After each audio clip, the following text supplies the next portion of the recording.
We need to talk about this monster, bro. I'm honestly still shocked that they released this monster. It's been so long since we've had a good monster with full team negative status effect removal. I'm so happy about that. And she's just got a really great kit overall.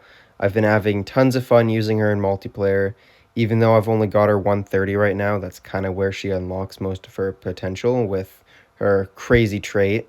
And I do have 14s on her as well, so her speed stat isn't really anything I have to worry about. She gets a pretty good speed stat in my current team comp just from the 14s alone. So she's basically just like the new Ganeza with full team NER and res block. She's just insane. She's got great relic slots, and for some reason, her awakening conditions are bugged. So any tortures will actually give her awakening charges when she's really supposed to be just getting charges from debuffs. So, say my Gaffle's amulet that's on here, that will also be giving her awakening charges when she gets that first turn and applies toxins to everyone. That gives her 3 charges. And usually by the time she gets a turn, um, use that and then use this skill and she's awakened. She awakens super quickly from this skill since it's literally like 9 charges if all of them hit. So she's super easy to awaken to. If she didn't have this skill right here, I think she would kind of fall under those like weird monsters that you don't really know when or where to use them. I think she would be that kind of situation, but with this skill, she just becomes insane. She can fit into any team comp as just like a solid supporter just for her NER, crazy stats, crazy trait, crazy relic slots. She's just insane. And I gotta say, I really do love her design as well. Unawakened, she looks super boring, not a fan at all, but when she awakens, she just looks insane. Like, just look at that. She is easily my new favorite Ancestor design-wise. I'm not really sure skill-wise yet. She seems really fun to use, but definitely design-wise, she is my favorite. I love that awakening so much. Another cool thing about her too, aside from her insane trait, insane relic slots, insane skills, basically insane everything, she can actually sustain herself with healing with her ult. It's not really a very great ult, but I really do like that she can heal herself. I love a monster that isn't a supporter or tank that can sustain themselves with healing, especially her because it really fits her whole design. Like, she is a vampire. She should be able to have some sort of like life stealing or healing kind of ability, even if she's not meant to be a supporter or tank. So is she better than hounen? No, definitely not.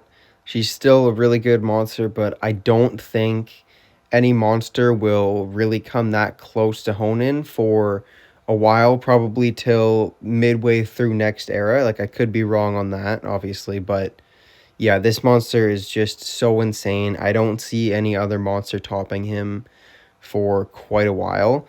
I would probably put Dam maybe second best monster in the game. She's at the very least like top 5. I think you could argue some other ones over her, but I think specifically this skill really puts her above most monsters. It's really like a time for good supporters right now. Her and hounen are really just dominating. And unfortunately, since she's a monster with anticipation and full team NER, this automatically means my goats, Galvanus and Lamuna, will drop a little bit in utility. It's sad to see them go. I knew it wouldn't last forever, but I'll still be sad about it because especially Galvanus, I do like both of them, but I really, really, really love Galvanus. At least they're still going to be great for wars. Really, Lamuna stands out specifically to me because she's in Spirit's book, and there's not really a lot of good stuff in Spirit's book right now. So they're both going to still see some usage, but I think their usage in multiplayer specifically will drop a fair bit. I think that's the end of my little rant. If I forgot anything, I will definitely put it in the comments. So now I just wanted to move to what setups you should be running on her. This is more for like newer players that maybe just picked her up and don't know how to run her yet. So ideally you want to get her to rank 3 ASAP.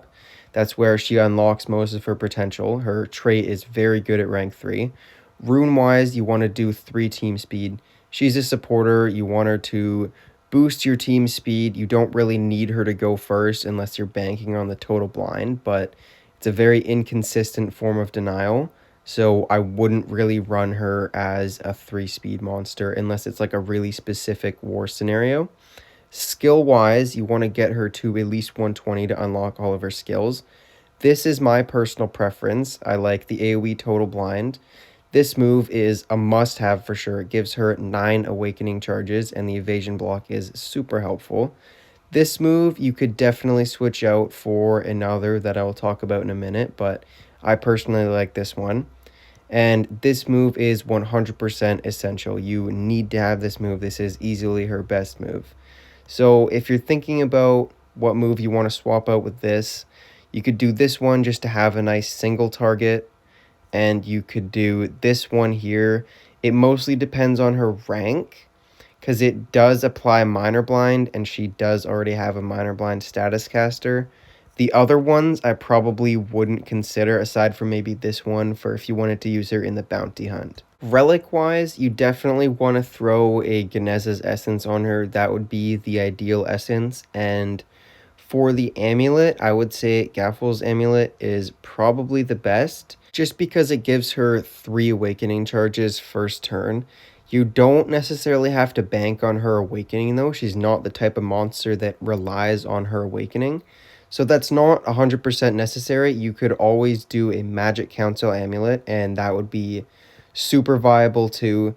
Honestly, this is probably the one that I would run on her if I did have it. Unfortunately, this is just really the one meta relic. Actually, sorry, 2 meta relics. This one and Shrimp Waiter's Sword that I don't have in my collection, unfortunately. So I'm kind of forced to run Gaffels. If you don't have either, you could definitely make do with Tiny's amulet just for the stamina regen. One more you could definitely use too would be Wasteland amulet. I think it's probably the best or second best for war defenses, just for that layer of unpredictability that comes with the random debuff. And then the debuff obviously will also give her an awakening charge. Not that one charge is a really big thing to her, since she again awakens from tortures for some reason, but it is something to consider and is a really good amulet as well. I think that's pretty much it today, guys. I really just wanted to glaze this new monster a little bit. My next video will probably be account reviews. It was going to be this video, but I just wanted to make a quick video on the new Ancestor. I should probably start doing this every time a new Ancestor comes out. Just give my thoughts on it, do a little yap session. I just worry about giving my thoughts on an Ancestor too early and maybe not predicting how they'll fit into the meta right.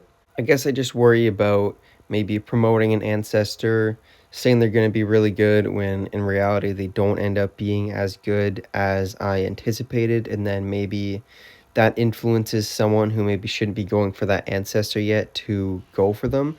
I just don't want to have that effect on anyone's account. Like we do, some of us spend money on this game, and I don't want to waste anyone's money, so I try to really regulate what I say and make sure that I'm putting stuff out that is true. I don't want to give any false information to anyone. Anyways, guys, thank you so much for supporting the channel, and I will see you in the next one.